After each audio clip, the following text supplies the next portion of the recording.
Hi guys, കലിബ്രോ എന്ന YouTube ചാനലിലേക്ക് എല്ലാവർക്കും സ്വാഗതം. ബിഗ് ബോസ് മലയാളം സീസൺ 7 ഒരു പ്രൊമോ വന്നിട്ടുണ്ട്. പ്രൊമോ വന്നപ്പോഴേക്കും ആൾക്കാരെല്ലാവരും ഇങ്ങനെ കമന്റ് ആയിട്ട് ചോദിക്കുകയാണ്, എന്താ സംഭവിച്ചത്, ലാലേട്ടൻ പോയോ എന്നൊക്കെ ചോദിക്കുന്നുണ്ട്.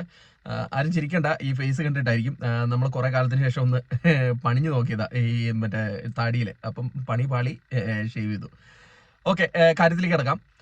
ഇതൊരു പ്രൊമോഷൻ സ്ട്രാറ്റജിയാണ്. കഴിഞ്ഞ തവണ ലാലേട്ടൻ പറഞ്ഞില്ലേ, ലൈൻ കട്ട്, ആ സെയിം സാധനം തന്നെയാണിത്. വേറെ സംഭവങ്ങളൊന്നുമില്ല.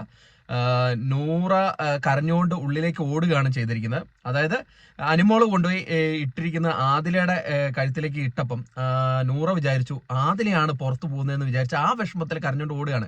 അപ്പൊ ലാലോട് ചോദിക്കുന്ന ബാക്കിയുള്ള കണ്ടസ്റ്റന്റ് ഒന്നും ഇവിടെ കളിക്കാനല്ല വന്നിരിക്കുന്നത്, അപ്പൊ അവരുടെ കാര്യങ്ങളൊന്നും കാണണ്ടേ, നൂറയുടെ മറ്റേ ആദിലയുടെ കാര്യം മാത്രം കണ്ടിട്ട് ഓടിയാൽ മതിയോ എന്നാണ് ലാലേട്ടൻ ചോദിക്കുന്നത്.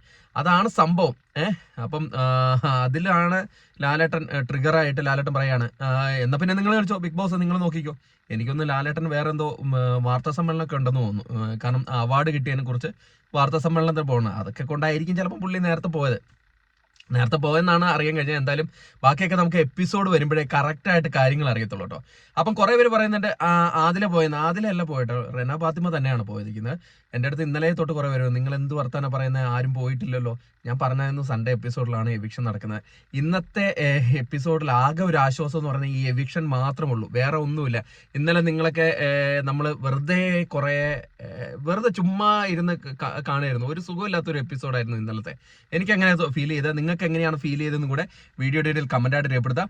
അതോടൊപ്പം ഒരു കാര്യം എന്ന് പറഞ്ഞാൽ ഇന്ന് കുറെ കഥാപ്രസംഗങ്ങളുണ്ട്. അതായത് ഓരോരുത്തരെ ഇമിറ്റേറ്റ് ചെയ്തിട്ടുള്ള കുറെ കഥാപ്രസംഗങ്ങളും കാര്യങ്ങളൊക്കെ നടക്കുന്നുണ്ട്. എനിക്ക് പലരും പറഞ്ഞത്, അത് കാണാൻ പോയവർ പറഞ്ഞു വലിയ സുഖമായിട്ട് തോന്നിയിട്ടില്ല എന്നാണ് പറഞ്ഞത്. ആ കൂടെ എവിക്ഷൻ മാത്രമാണ് നന്നായിട്ടുള്ളത്. അപ്പം നമ്മൾ ഇനിയും ബിഗ് ബോസിന്റെ കൂടുതൽ അപ്ഡേഷൻ അറിയാൻ വേണ്ടിയിട്ട് നമ്മുടെ ചാനൽ സന്ദർശിക്കുക. സബ്സ്ക്രൈബ് ചെയ്തില്ലെങ്കിൽ ദയവ് ചെയ്ത് ചാനൽ സബ്സ്ക്രൈബ് ചെയ്യണം. അപ്പം നമ്മൾ നിങ്ങളുടെ കൂടെ ഉണ്ടാവും, നിങ്ങളും ഞങ്ങളുടെ കൂടെ ഉണ്ടായിരിക്കണം. അപ്പോൾ അടുത്തൊരു വീഡിയോ ആയിട്ട് കാണുന്നവരെ ടാറ്റാ ബൈ.